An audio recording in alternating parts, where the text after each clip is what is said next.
Hello, everybody, and welcome on into what I am very sad to report is the final episode of Great Quarter Gals. Here for the last time, I'm Kaylee Nix with my lovely co-host, Grace Sharkey. Grace, after 2 years, it's the end of an era.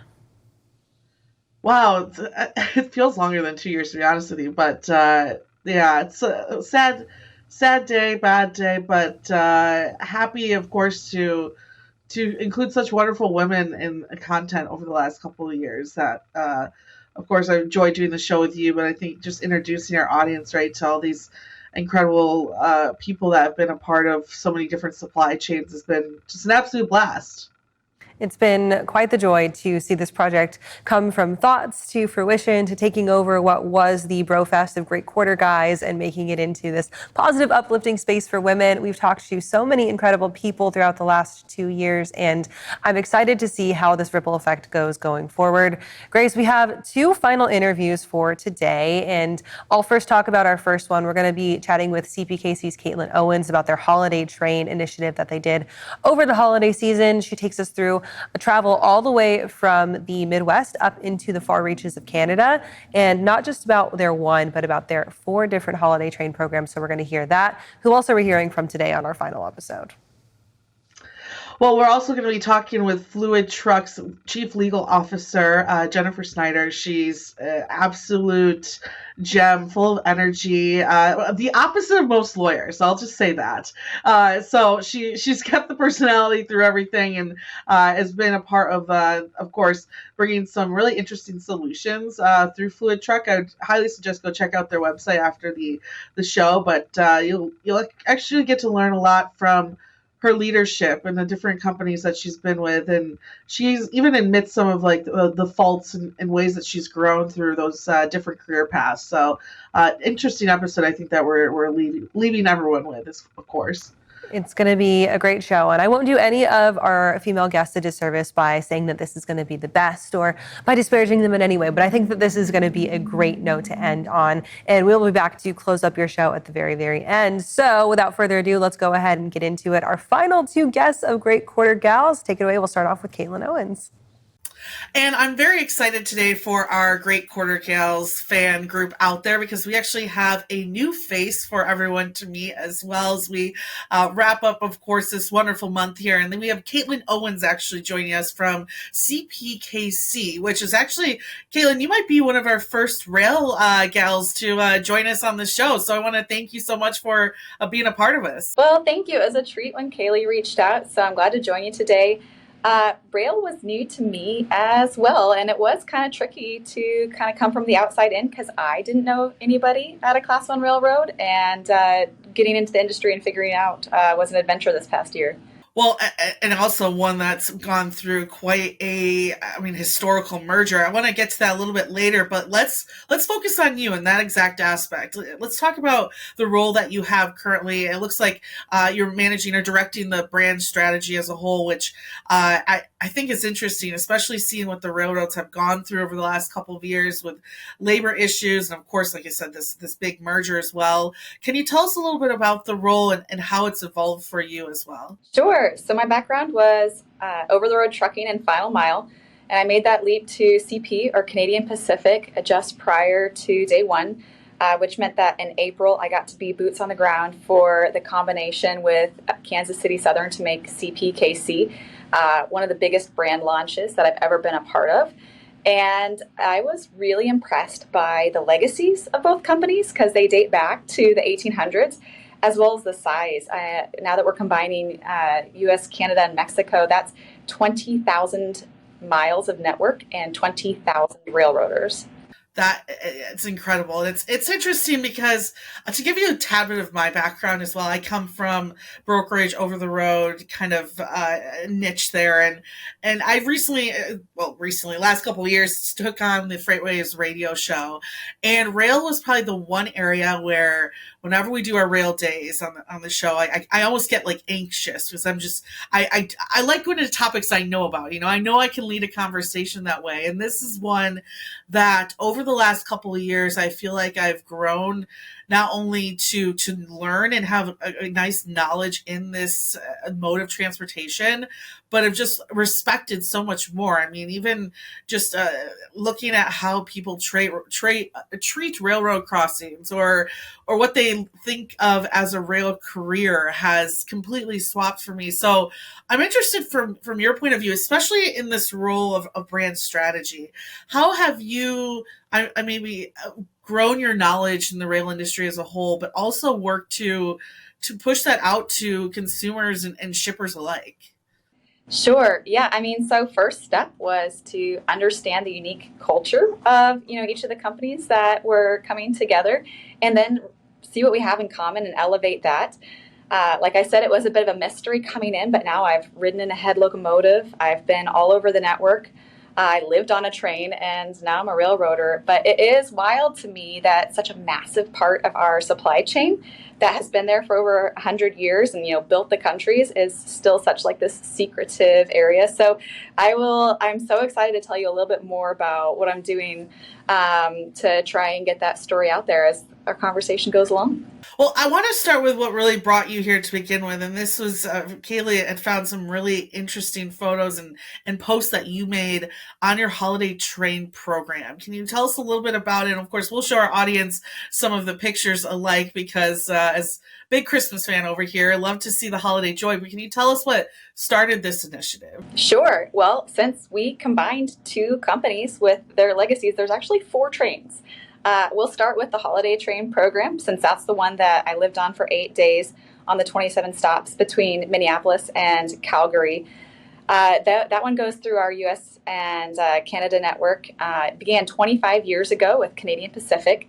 The format is to visit the towns along our network, and it's a beautifully illuminated musical train with a special box car that opens, where we have performing artists give a live free concert to raise money for the local food banks in that area. This year, I am sorry, can I restart that one? Perfect. All right, let me take a little look at that one. There is just a lot of numbers that come with the holiday train, so get that one straight. All right, I'll start again.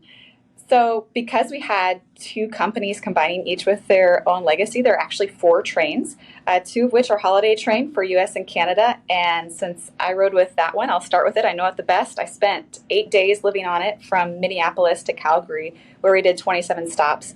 It is a beautifully illuminated musical train. It's playing music at all times when we're going through your area, and it has a special box car that transforms into a stage. We bring out professional artists, musicians, and they do a live show at each stop along our network to raise money for the area food banks.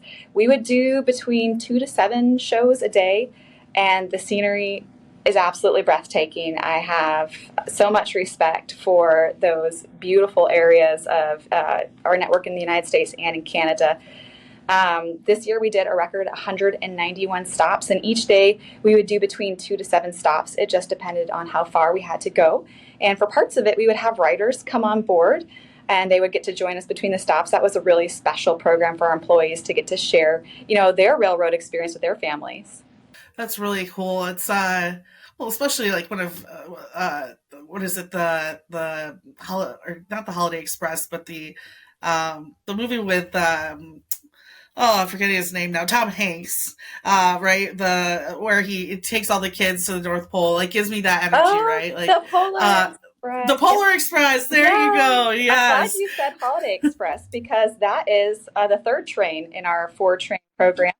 And that locomotive is called Rudy, affectionately, and that's a different setup. It visited our southern U.S. stops. What's really neat about that program is it also has a great legacy, starting with Kansas City Southern. And you'll see parents who went to go see Rudy when they were kids. Now they're bringing their kids out there, but we have elves and Santa on the train. We stay a while so you get to interact with it. And then our 4th train is Tren Navideño, and that goes through our Mexico network, where we have a little more limitations. So fewer stops. It's mostly for our employees, but it is also just beautifully decorated. Each one's so unique and fun in their own way. Was this an initiative that you started, or has this been going on for a while now? Oh my goodness. All of these have lengthy legacies. The Holiday Train program started in 1993, so this was the 25th year. Wow, that's awesome. And it's such a it's like a classical way of really spending the holidays. You know, like at this old form. I don't even want to say old form of transportation because we clearly take it today. My sister actually took the train home for the holidays too, just to get that beautiful scenery like you're talking about, right? I think it's a let's. I hope that we're bringing a passenger train back, and I hope that people consider, enjoying not only the experience more, but even just that the going through different towns and seeing different parts of America and being able to enjoy kind of this pastime that I think we take for granted. And that's what's really cool about your job is like I think that aspect, right? Is like uh, until we really talked about through COVID, like what would happen if supply chains just stopped, or I mean, even when last year we got very close to some uh, midnight hours of shutting down railroads because of employee issues. Like again, I think we just take this mode for granted in particular. So, what's it like for you in your work every day? Like knowing that you get to help bring that forward and showcase to people what this mode is about, and just it's I think legacy is like the best way to explain it. Sure. Well, I mean, I think the best way is to reach the community. And, that's one thing that we did this year with the holiday train that we do every year. But since we had that record 191 stops, we raised a record $1.8 million donated and 160,000 pounds of food. But the coolest part about each of those donation numbers is that every dollar given and every pound collected stays within that local community. So it's really about people coming together, around the holidays, around this train, around this tradition, and then supporting their neighbors in need. So I did learn they call it food shelf in North Dakota. So partway through the performance, we bring out local representative, usually a mayor. I even got to meet a member of parliament, and then a representative from the food bank to do one of those fun big check presentations. A gift from CPKC to that community to encourage all of those donations as well. So that brings the totals just for the holiday train program to $24 million in the 25 years and 5.3 million pounds of food collected. And you see thousands of people would come to each show sometimes, and then, but when you really put it in size perspective, we would have towns of 200 people with crowds of 2,000 showing up. And each town and community would really get into it and do their own thing. So when we were in North Dakota, the firefighters of Enderlin always bring us out to their potluck after that show because we stopped for the evening there. In Minot, they would do a big tree lighting, or some folks would do fireworks. At some of our stops in Canada, we had an Indigenous drum circle, the Buffalo Boys, open the show for us. And I got the privilege to be inside the stage car for a lot of these, so I got to see the crowd reaction, and it was just stunning. Really cool to have that unifying experience, sharing the holiday spirit and coming together. Yeah, it's really thrilling. It's that legacy, that history, right? And combining the towns and communities together to remember where transportation is truly rooted in this industry, and rail is one of them. That's for sure. Going into the future of this event, what are you looking to expand on? Where are you hoping to see to grow this into the next holiday? Sure. More people. It's a part of the tradition for so many, and I came into it really curious. From the outside, I wanted to understand the programs, the different trains, how people reacted to it. Also, I was going to be living in tight quarters with famous people for more than a week, and then I was also going to be living on a train. So all aspects of that, I was a little, apprehensive about. But so we were with Dallas Smith and Mackenzie Porter for my leg of the journey, and their band members. They were so down to earth and fun. We had a fantastic time. All of my, initial thoughts about what was this going to be like were, just a great experience. And of course, we had a professional chef, Salil, who was a food bully. He made sure we got seconds, and it was really great. So we were in the Royal Canadian Pacific Fleet, and some of those cars date back to the 1920s. So I had my own sleeper room with a shower, its own bathroom, and I found I could do yoga in the stage car because we had to keep it warm to keep the instruments protected. And doing yoga on a train is kind of like trying to do yoga on a paddleboard. Um, you get used to it, but it took 2 days after I got off the train to lose my train legs. It was so disorienting at night. I would like try to hold the bed to see if it was moving or not because it took a little bit to get back to solid ground. It's like the boats too, right? You have to get your balance straight. I love that. Well, that's awesome. I'm happy we're going to see that type of expansion and that growth, especially within communities. And like you said, if you're going to towns that are small and you're seeing double the population, if not more, showing up, then I think that need is there, and the people will respond to that growth too. So, congratulations on this initiative. And last question I have for you as we wrap this up too. Being CPKC is just combined again, big merger, a lot of opinions on it. I was happy to see it go through, and honestly, I think it's going to bring some real competition and some real value to the industry over the next couple of years. Regardless of that, though, in your role, brand strategy, right? I can't imagine what a happier time for someone with your expertise to bring two legacy brands together and figure out how to move forward as one. What has that experience been like for you, and what are your plans in the role moving forward throughout the rest of this year? Yes, we're a North American network, so we're combining 3 countries which have 3 languages: French, English, Spanish, and those, that diversity of culture. But really, what we're bringing together is 2 legacy companies that had similar values, similar cultures in terms of prioritizing safety, service, sustainability, and we were also the 2 smallest of the class ones coming together. So we had a lot in common. Of course, for our railroaders going into it, you're always curious about what's going to change and how that's going to impact me. But we have seen a lot of fantastic new programs come out of this as well. One of which coming up this year is the opening of the CPKC Stadium, home of the Kansas City Current. So that is the first stadium purpose-built for a female professional sports team in the world. And we get to be there supporting women's sports like that. As an aside, I have 2 little girls, age 9 and 7, and we moved to Kansas City to support this role.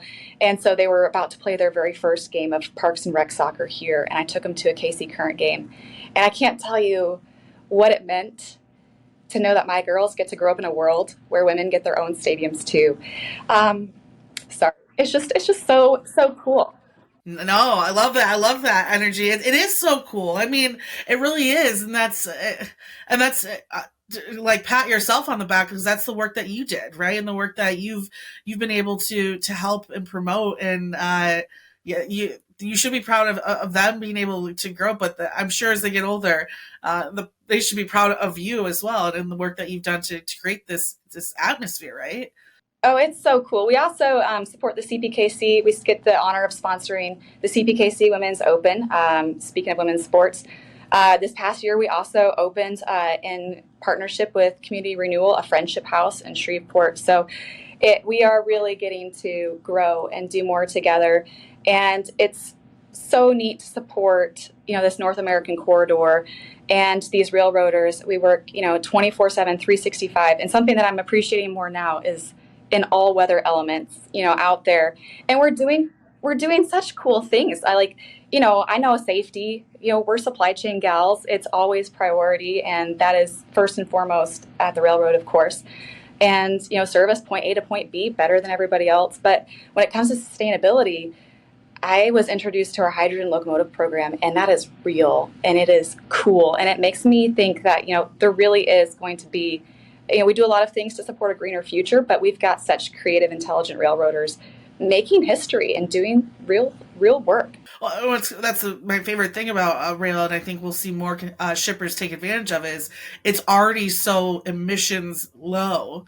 And the fact that you already know that as an industry, but you say, no, let's double down on it and let's get this down to zero, or at least look at alternative fuels is incredible too. So again, thank you for all of your work, and for this show's wonderful because we get to introduce all the women in this industry from every corner of the supply chain to our audience. And again, you might be our first rail representative that we've had, so that means a lot to us. If people are looking to reach out to you and learn more about CPKC's initiatives, where can they go to learn more? Sure. Well, social media is kind of tricky these days. You can find me most active on LinkedIn, I would say, but I sure appreciate being on here and maybe telling other ladies, come on into the railroad, the water's fine. But I can't let this opportunity pass without saying I get to support communities across North America, which I'm the most passionate about, being cross-border for 11 years now. And be a part of history with branding the first transnational railroad. It's a dream come true. Well, you're doing an incredible job, and I can't wait to hopefully talk with you in the future and see how it's grown as well. And for our audience, again, go check out everything that CPKC is doing. Reach out to Caitlin if you want to help out as well, or if you have any ideas or partnerships. I'm sure she'd like to hear from you. And thank you again, Caitlin, for joining us today. Thank you. Oh, thank you so much, Kaylee. And yes, here we are, of course, with Jennifer Snyder, the Chief Legal Officer for Fluid Truck. And Jennifer, thank you so much for joining us today. Super excited to have you here. We have a lot in common. We both really love, of course, checking out stars and checking out the beautiful Northern Lights. Hopefully, we'll see some more someday. But outside of that, you and I have talked about, of course, what Fluid Truck is doing. I've been able to write about the company a few times, and I'd love for you to dive into exactly what Fluid is doing for our industry. Yeah, so Fluid Truck is, and first of all, thanks for having me. I love your podcast, and I'm so excited to be here. But Fluid Truck is an app-based commercial rental platform. And so we try to make it easy for the time-starved business owner to, at the click of a button, find the right vehicle for the right job. And we try to empower their business through easy access to commercial vehicles. Well, and we'll get into a little bit of how Fluid has grown over the last few years, but I find your career and your pathway very, very interesting. Could you tell us a little bit about some of the key milestones that you've been able to hit in your career and how that eventually led you to this position at Fluid Truck? Yeah, so I'm actually an attorney.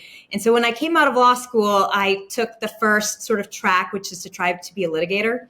And I just found it was not a good fit for me. I get too emotionally invested in my clients to see them be attacked, in depositions and things. And so I actually transitioned and became part of a founding team of a ringtone company. And that's where I kind of found my sweet spot. I'm really into creating consensus-built business solutions for my clients and helping startups manage risk versus reward. And so that's kind of my background. And what I love to do is learn new things, find new problems and solve them. And so I've been lucky to be a part of 13 founding teams and help found 13 companies where we listened to what customers needed and where their problems were. And we actually implemented technology-based solutions. And it's just been so rewarding. And Fluid Truck is the latest venture of that group of 13. I love that risk versus reward thing, because I've been a part of a startup in the past too. And a lot of times you're growing so quickly and you start off right with like very little resources, and then you're into a position, especially in transportation, when it comes to, risk management's a huge part of it. What is that like for you working with, especially, how do I put this, entrepreneurs, right, who are like so driven and so hungry and want to jump to the next step? Like, how do you work with them in order to not decelerate that passion? Because I think that's why a lot of startups get to where they are, because of how fast they move, but also help them manage what could potentially hurt them in the long run with running their business. How do you manage that back and forth? Yeah, so I kind of had to learn the hard way. So I think it was the first business we had, I just did everything kind of by the book. It was music licensing. And so there was a really black and white formula for compliance. But with our second entity, our business, we were really breaking new ground, and I screwed up. I was too risk averse, and I cost the company probably a year's worth of growth in my mind because I didn't have that balance perfected, or at least honed in yet. And so with the trucking industry, it's been interesting because I constantly have to think about the lesson I learned with the other company. And it's, risking 100% of a business is worth $0 versus, taking on 10% risk for a business that could grow to be worth 100 million. And so it's finding that balance where we can actually take the risk, where we can't, and where doing the right thing makes more sense than doing the completely risk averse, legally compliant thing. I mean, I don't want to break laws, but at the same time, if there is some gray area, let's do it in a safe and business helpful way, I guess is the best way to put it. Yeah. Totally. I love talking with you because I feel like sometimes I'm talking to myself. I've been in those situations too where, and honestly, it's hard. It's hard to admit like where you might have went wrong, and especially in like I've been in a lot of like operational roles, like if anything, rule setting and putting in ways to kind of scale a business and do it so that all goals are achieved. And when you are like when that's kind of your role, and I think a lot of women get themselves into these wonderful roles too, you you're so used to like these little things going to every single box, right? Or kind of that instructional mold, and to kind of push yourself out of that comfort zone and trust the people around you to do it something in an unconventional way can be difficult. And so I think that's great. I think that's a great thing about moving on in your career and working with other teams, because you get to learn that message and learn those lessons, and then um, double down and like take what you've learned and do something better for the next one. So I think if anything, I commend you for like being honest about, right, like making these mistakes, because I think it's how we learn. And I think a lot of times women that we talk to in this industry, like they're so afraid of taking the next step in their career because of a mistake they feel like they've made in this one, or just mistakes that they've made in the past. And it's like, no, like you have to, of course, admit those and move forward. And so I love that you bring that up. And I think that's something that we definitely should all consider in all of our careers as well. And I guess as you've moved on into your different careers, especially, I love like this pivot into different industries as well. How have you maybe leaned on mentors or the people around you to figure out where the next place is that you want to go, or when to move on to the next endeavor as well? Yeah, so I feel I got really lucky, I think, with the first company that we founded, and I got introduced to this mentor. He's one of the most savvy, brilliant financial minds I've ever met. And he has the greatest legal advice, even though he's not a lawyer.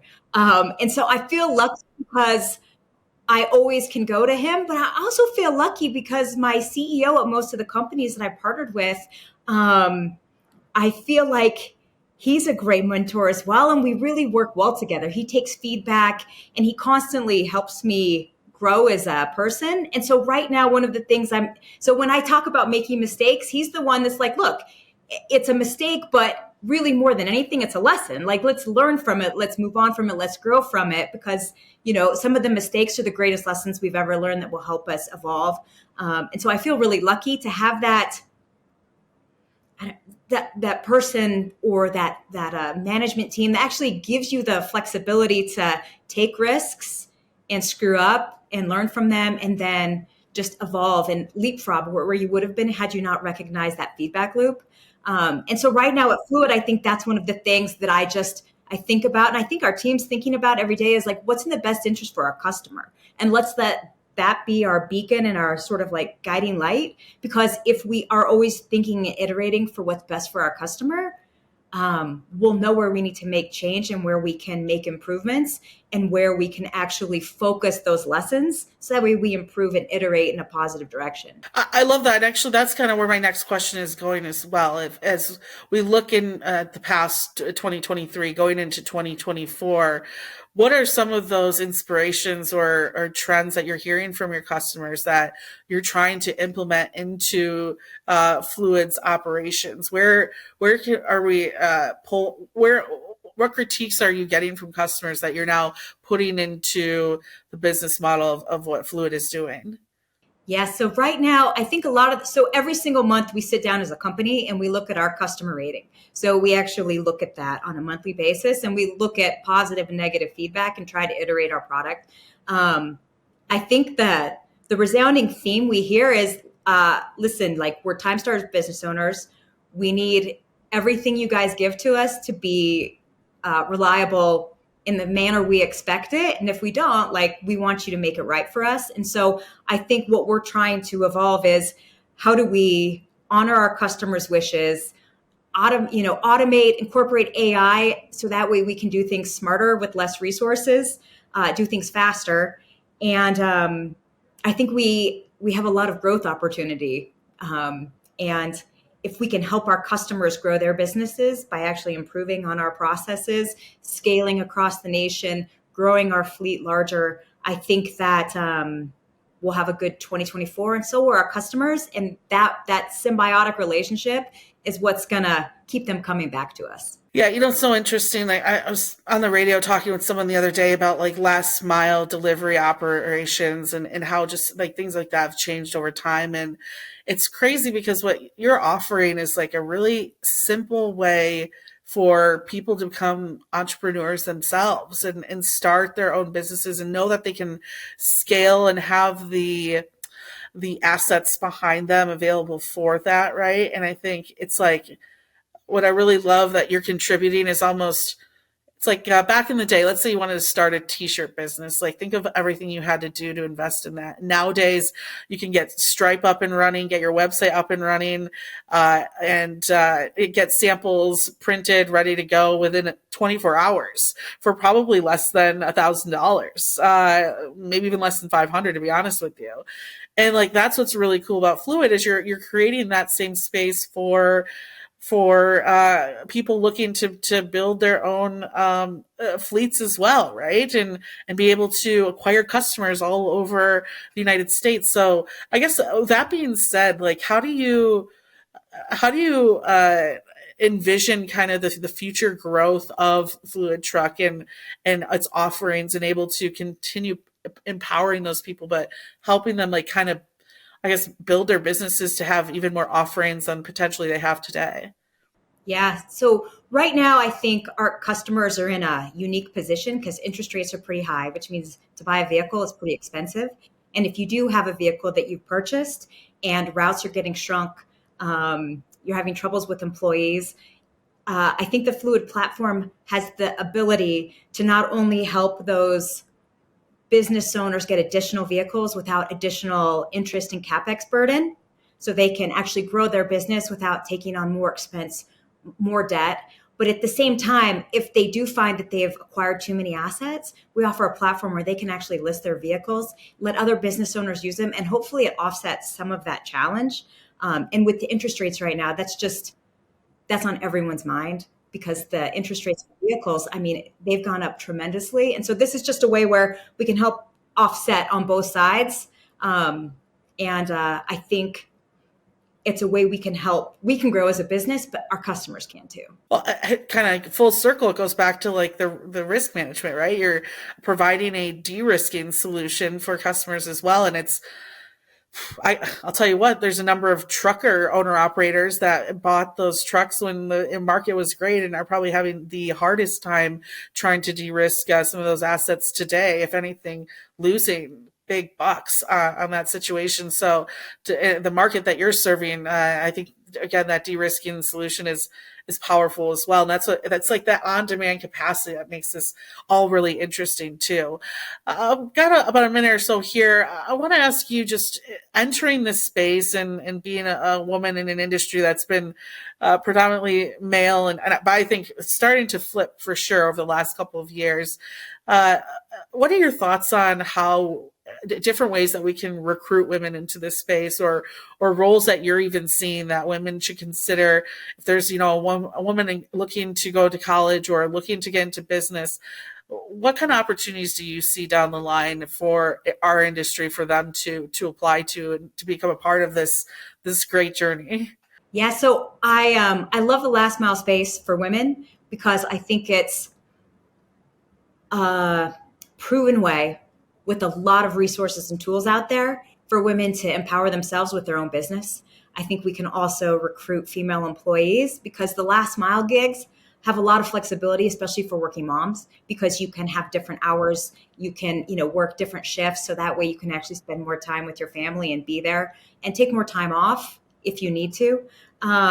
I also think there's a lot of funding resources out there for women who are starting their own business. And the last mile space, especially with the ability to start a business without a lot of CapEx burden, I think this is just a tremendous opportunity. And more women are getting into the space. I also think there's some really interesting initiatives in the trucking space, like the, Barbies in trucking and some other things where there's some creative recruiting that's out there. And it's really trying to get more women to see trucking and just transportation as a viable career choice. But I do think we have to worry about safety concerns. We do have to worry about ergonomics and other ways that we can make it more appealing to women to actually enter the space. But I do think last mile is a great opportunity for women. And we do have a lot of small and medium-sized business owners that we try to shine a light on, because they are out there and they're hustling and they're starting new things. And the more we can empower them from our side, the better. Amen. Love all of that. And I think I agree. We've been down to I sometimes think about technicians and the electric vehicle space, and there's so many different opportunities are going to open up. I'm really excited to see how we continue to grow in this. Jennifer, where can people go to learn more about Fluid Truck and reach out to you as well? Yeah, fluidtruck.com. And we love hearing from our customers, hearing from people that have good ideas and just want to help us go truck. Yeah. Yeah, truck. Yeah, I love that. No, thank you so much, Jennifer. Appreciate it. And of course, I think you might be actually one of our first legal people for us to actually interview. So it's nice to get some of that in here. And like we said, too, our last interview of the show. So thank you so much. And for our audience, it's back to Kaylee in the studio. Grace, that wraps it up. As I mentioned at the start, 2 full years of highlighting incredible women in the freight and logistics space. And I know that I said I wasn't going to make us pick favorites, but as we round it out, I got to know, is there still one interview, one guest, one person that really sticks in your mind as this was the pinnacle of Great Quarter Gals?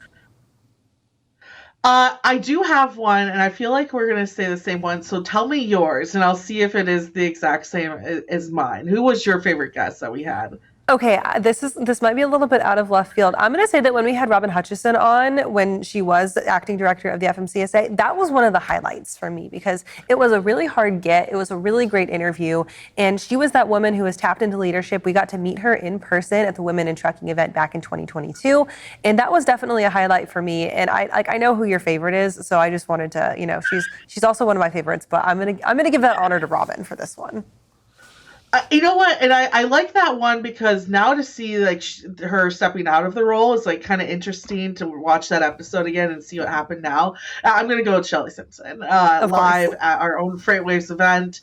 It was an awesome interview. One of the first interviews I got to do live with FreightWaves, and got to do it with you as well. And it's an opportunity that I'm just overly blessed to have had, and a great relationship that you and I have both built with her and the company as well. So that has to by far be the best one for me.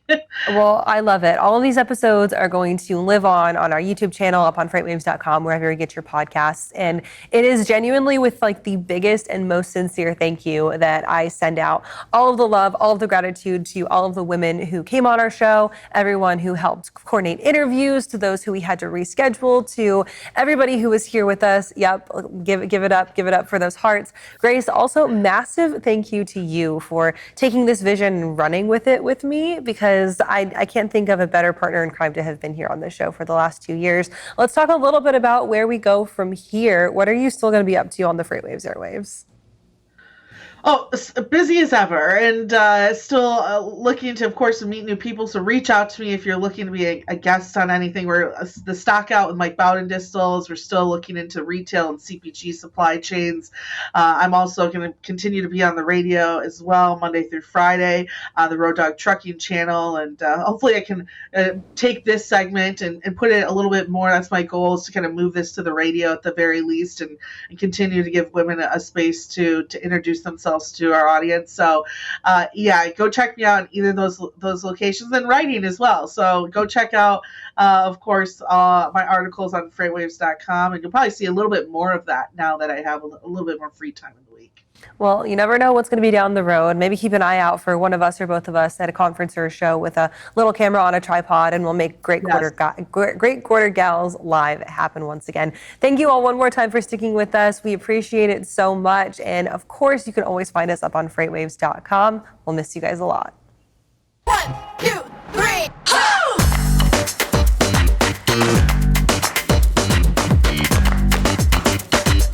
ho!